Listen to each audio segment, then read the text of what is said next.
Hello! Eto, manonood tayo ulit at magmumukbang. And maghahanap tayo ulit ng creepy place at doon tayo manonood ng nakakatakot na video sa internet. Oh, creepy. Eto ang problema ko. Ang problema ko, hindi ko alam kung anong kakainin ko. Yung agad ang iisipin mo pag magmumukbang ka, anong kakainin ko? Ayan, maghahanap ako, titignan ko kung anong, ano na lang yung madaanan ko na medyo masarap sa panlasa ko. Let's go!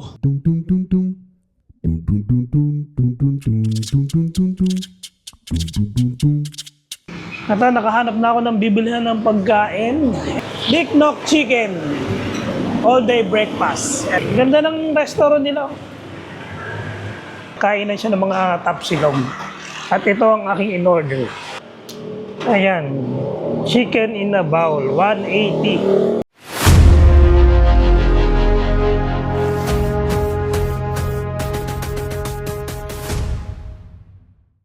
Grabe. Ang hirap talaga magharap ng pwesto. Ayan. Nakakatakot dito sa pinwesto ko. Tignan na ito, napakadilim oh. Ayan oh. Ay, nako. Para lang talaga maramdaman natin yung, yung takot. Medyo natatakot talaga ako dito sa lugar na to. Hindi ko alam kung anong mangyayari. O sige, mag-set up na ako. Dilim talaga sa pwesto ko. Mapapabuntong hininga ka talaga pagka nandito ka sa mga lugar na ganito eh. Ay, nakakatakot. Yung screen ko pa lang, natatakot na ako. Ayan guys, hindi na ako nag-set up ng camera ngayon sa labas. Pababa kasi ito yung napwesto ko pababa. Minsan may dumadaan sa sakyan eh. Hindi ko alam kung saan nang gagaling yung sasakyan na yun eh. Galing taas eh. First time ko kasi pumesto dito sa may pansol. Bago ko i-record, i-ready ko muna yung aking pagkain dahil nagugutom na ako. Kanina pa, hindi pa ako kumakain. Sarap oh. Ganyan pa kainin ko. Ayan oh. Ayan oh, bagong kainan to eh dito sa Dick Knock. Sarap. Grabe. Ito na, simulan ko na. The Living Nightmare. The Living Nightmare? A man named Garcia had a very close relative tell him that she was having strange and creepy dreams about a very tall, dark figure who would appear in her dreams and hurt her. But whenever she woke up, she would find the same bruises on her body in the exact Nakakatakot, kapre. Nakakatakot. Same places. Garcia didn't believe her and thought not much of it. But eventually, she ended up passing away. And ever since then, Garcia started dreaming about a tall, dark figure that would hit him and he would wake up with bruises. However, Garcia still didn't think much of it at the time, as he is a severe type A hemophiliac, which means he gets a lot of bleeding and bruises very easily. The pain is bad. Grabe. Parang sinasaktan siya nung kapre niya yung matangkad na, ewan ko, ano ba yun? He has to receive psychological treatment. Garcia then mentioned his dreams to the psychologist, and that's when he suggested Garcia record himself sleeping. So on one night, he decides to stay awake in his bed and see if anything strange happens. And something does. It's at this moment, Garcia pulls his phone out to record and captures something chilling. Watch closely. Otra vez está mamando con la puerta del puto mueble. Me despierto porque escuché como que algo pegaba.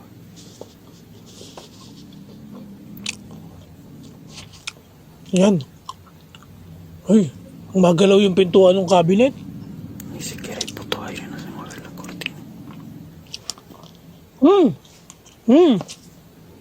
Masarap ah.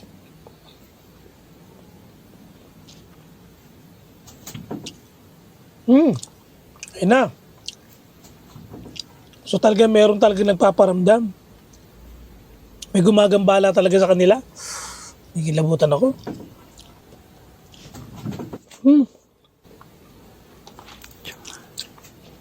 Chequen cómo no cabe nadie ahí. Ganyan, baka may daga lang. O baka ahas yan. What looks like two creepy pale faces can be seen inside the wardrobe as it begins to open and close on its own. But when Garcia checks, there's nothing there. Convinced that there's definitely a connection with what he's dreaming about and what's appearing in his room, he decides to set up a camera recording himself 24/7. And on one night, record while na. sleeping, he captures something utterly terrifying. Yan na. Nakakatakot. Ayun. Ay puta, sinaktan siya.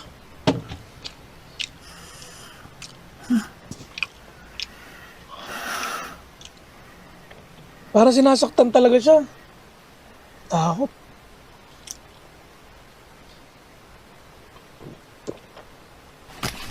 Uy, ay putik na yan. Ano yun? Nakakatakot to. Nakakatakot Firstly, to. you can hear him struggling in his sleep as if he is having a nightmare. Then he suddenly feels a strong pressure on his chest and reacts to it, before the night vision on the camera turns off by itself, and a horrifying figure with a large head and big eyes can be seen. Nakakatakot pala to. Ngayon ko lang napanood. Ngayon ko lang kasi nakita ko lang to kay Casper site. Tong Depth of Despair. Ito kasi yung nire-reaction niya. So sabi ko, maitry nga. Nakakatakot. Mas nakakatakot dun sa mga pinanood ko ng mga nakaraan. Quickly moving back into the darkness. The head resembles that of what he saw peeking through the closet door. Sinasaktan siya, Could it no? be that this entity is actually harming him while he's asleep and dreaming of it? Garcia is absolutely terrified and believes that this is some sort of curse that his relative has passed on to him when she died. But as always, let me know what you think. Family dinner. On December the 27th of 2024, a man named Chris just had a get-together at his parents' house with some other relatives as they were all staying over for New Year's.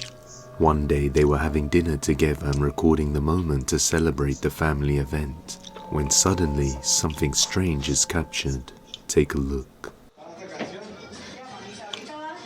Ya estamos aquí en la merienda.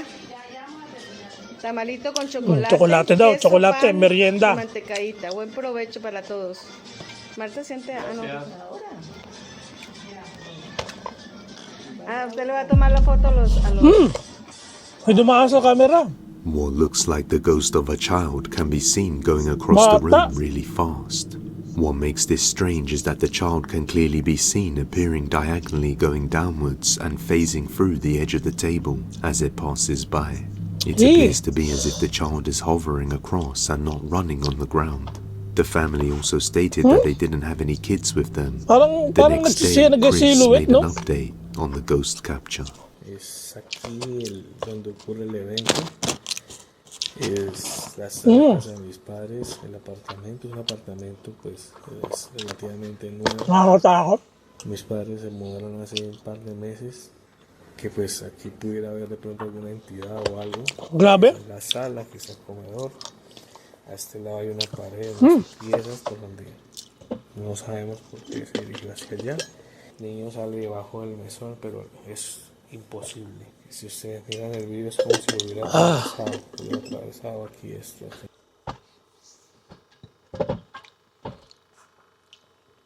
Ayun, no? The family were a little Grabe, shaken may up dumaan after talaga, no? realizing that they had caught a ghost child in their new house. Siguro wala silang kasamang bata dito. Kaya nung nakita nila na parang may bata dun sa video, talagang nagtaka talaga sila kung sino yun. Kung ano yun.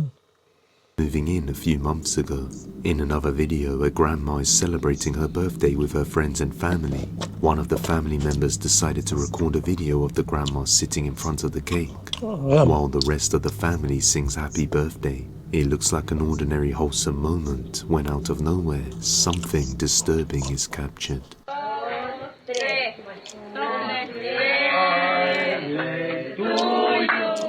Ay, dito yan, sa Pilipinas siya.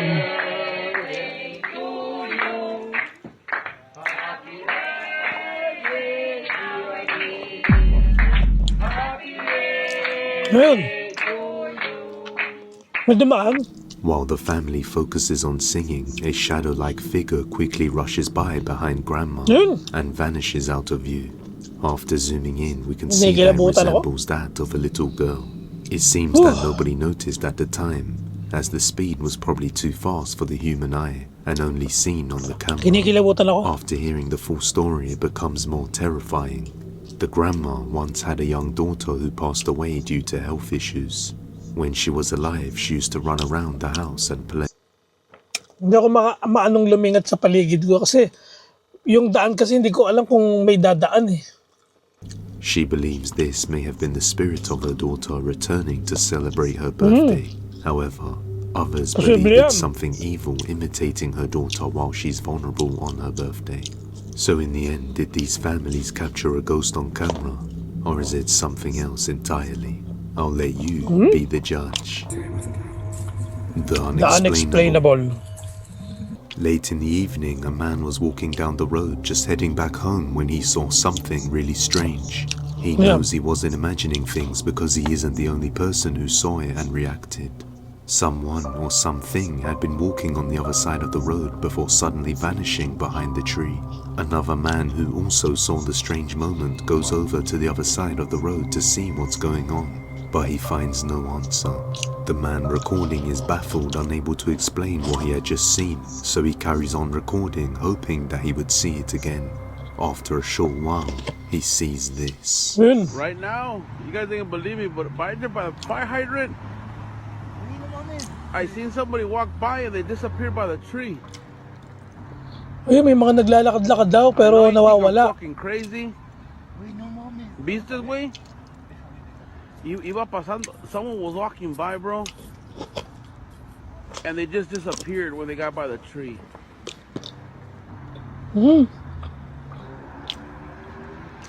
There was a lady walking, and she just disappeared in the sidewalk.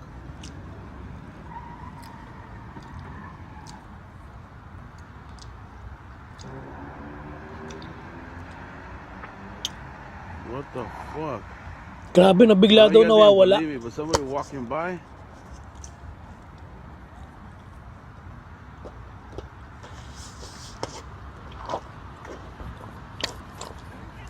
¿Qué pasó, güey?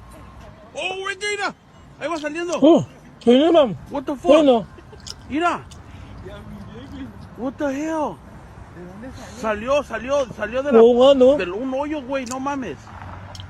Mira. Ayun oh. Ahí va. What the fuck? What Kaya is that? tumigil. ¿Qué es eso, güey? Oh, tapos nawawala. Es la Ayun. Llorona, güey. No mames. Mira. What the hell? ¿Qué pasó, güey? Oh, right there. Parang mira. bata. Ahí va saliendo.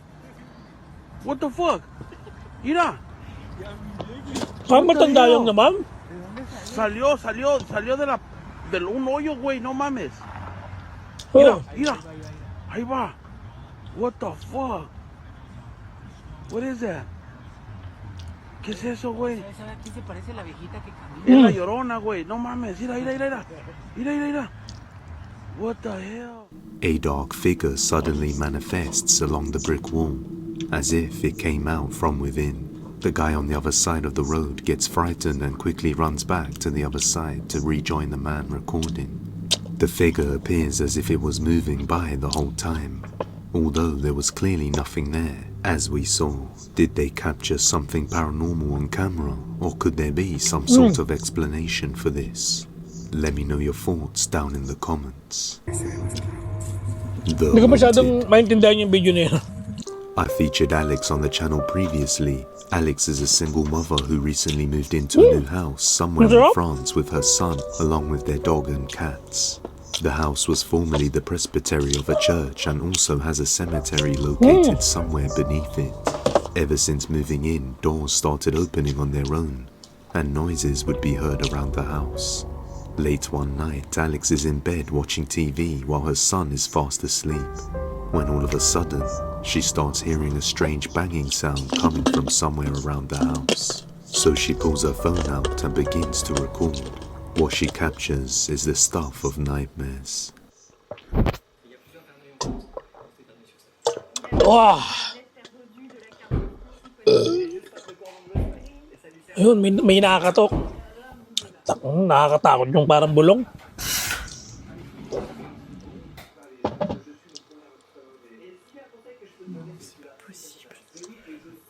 Sino nakatok?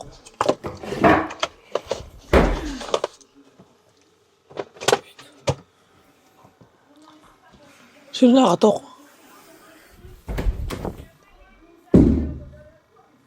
Lakas ng katok, ano?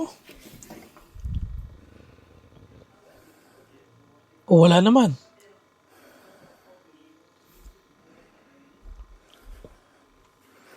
Lakas ng katok. Wala naman sa ano. Sa kwarto. O, tumatakbo sa hagdan. Ay, tumatakbo sa hagdan. Takot niya pero wala namang tao. Ito, nakakatakot yung ano na yan, tagpo na yan ah.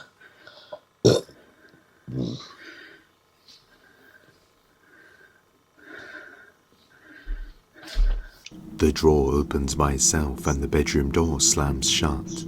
Then when she goes out in the hallway, she starts to hear footsteps running up the stairs towards her really fast, causing her to flinch and drop her phone. Her cat also seemed to react to the footsteps and quickly ran down the side of the stairs as they were coming up. The very next night, Alex had a calm day. That is, until it came nighttime, and she was preparing to go to sleep when she heard the piano playing downstairs by itself. This is what she captured. Grabe, nakakatakot yun. Magpe-play yung piano, natutulog ka.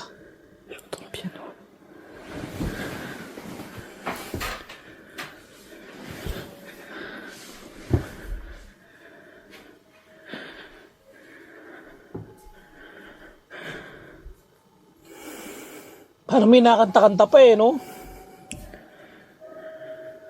Ay, natunog nga yung piano. Lintik. Nakakatakot yan.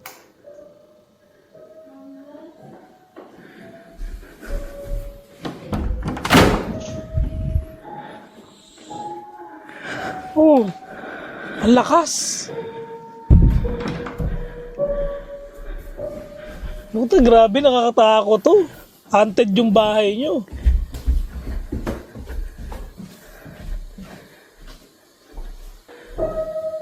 Oh, ang lakas.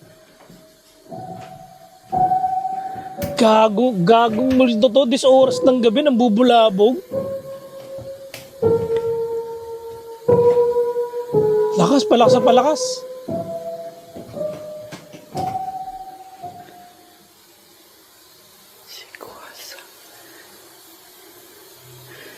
O, nasan yung piano? Ayun yung piano, oh. Nakakatakot, grabe.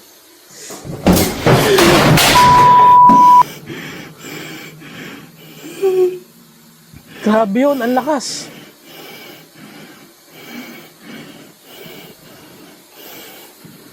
Grabe, nakakatakot to, sobra. Nakakatakot to. Grabe, first time ko na pinanood itong Depth of Despair, ha? Grabe, di ko in-expect na ganito ka-creepy tong video na yan.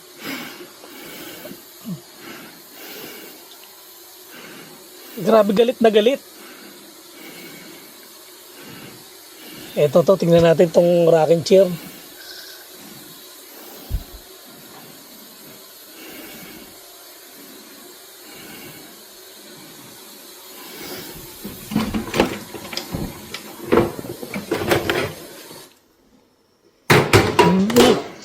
Ano yun? The piano can be heard coming from downstairs along with what sounds like her son's voice calling out to her. But when she opens the Last ng sounds ko, kaya feeling ko parang may Takot ko doon sa damit. Puti kasi. Akala ko may kumakatok sa sa kotse. Hintek, nakakatakot. door, she hears him Gusto ko na snoring matapos in his to. bed. As she enters the room downstairs, the piano stops, but a whole set of books come flying off the shelf. Grabe along yun, with grabe the yung... TV. Matindi yung yung mga libro, yung mga shelf doon sa cabinet, tumapon. Ang tindi nung galit nun. Static all on its own. Alex says Tapos this bumukas was the ng most kusa yung terrifying TV. night she has ever experienced, and Creepy. went to bed together with her son, although she wasn't able to sleep at all because the noises continued throughout the night, and her dog kept barking at it. just what is going on inside Alex's home. Hopefully we get some Grabe. more updates soon. The backyard. Backyard. A man was home alone late at night somewhere in Carolina, US, when he hears a terrifying sound coming from his backyard. Something in the dark was snapping tree branches and throwing them at his house, while moving quickly without being detected. Creeped out by this, he believes it's an unknown creature and begins to record. Ito Take a napanood na yata natin to eh. Hindi ko lang alam kung ito yun eh. I hope you can hear this. It sounds like gorillas fighting in the tree. They're breaking limbs bigger around than me. Ay, parang ito nga yun.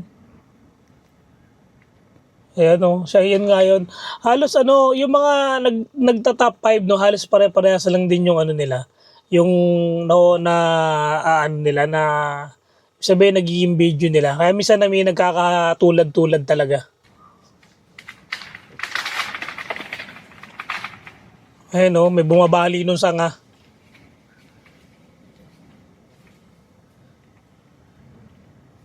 Tapos hindi niya makita kung ano yun, kung anong creatures yung I've nandyan never sa seen anything puno. like it in my life.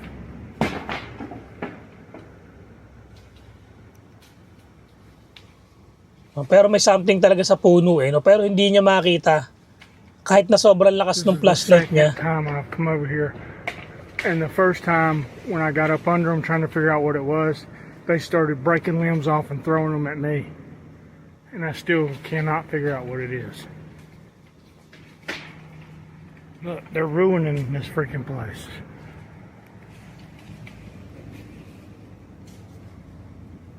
What in God's name is it? It's bigger than me, whatever it is, because it's breaking Malamang. limbs off that it would take me 2 minutes to Malamang solve. malaki yan.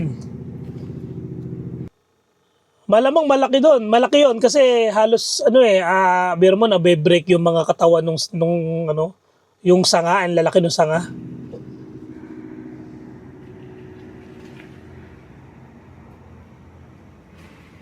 Look, see, he's coming right above me right here. He's fixing to throw something at me, whatever it is. Yeah, they don't like you messing with them. Look. What in God's name is going on?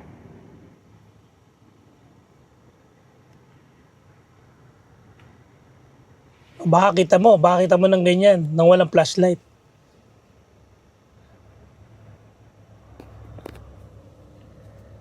Tapang niya, no? Talagang pinatay pa niya yung flashlight. Baka mamaya nasa harapan na niya yan. Look, that's bigger than me. Look at that. Ayan, Look at wala. that. Look at that. What in Jesus' name is doing this? Oh my Grabe. God, he just took half the tree down. Something, oh my God, oh my God. Oh, it's gotta be I don't even think a bear would have a chance in Hades and it doing this. It's something stronger than a bear.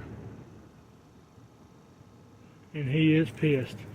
Yeah, Ano pa yung that's a stronger than the healthy bear? tree. About 8 to 10, maybe even 12 inches in diameter that he just broke because he's pissed because I'm getting close to him. I think I'm gonna bounce because I think he just hit the ground, which means he's about to face me on foot. And I don't really want to wrestle with somebody that can tear trees down just because they're mad. My God, look at the tree he just freaking broke in half. Ang laki eh, no? Something out there is Wala na. snapping all the healthy trees Hindi in talaga an niya instant. makita, no? Kung ano And yun? as he gets closer, it seems to get more aggressive with the Invisible? trees. Terrified, thinking that whatever is capable of doing this has to be something stronger than a bear, he decides to retreat to the safety of his house before he ends up confronting something dangerous. Till this day, he has no idea what was out there, but believes it was some sort of cryptid or unknown creature. But as always, let me know your thoughts down in the comments. Grabe. Ayun lang. Grabe. Natakot ako. Nakakatakot yung pesto ko. Ayan. Paano guys, hindi ko na kayang patagalin tong video ko. Ayan, uuwi na ako. Bye-bye.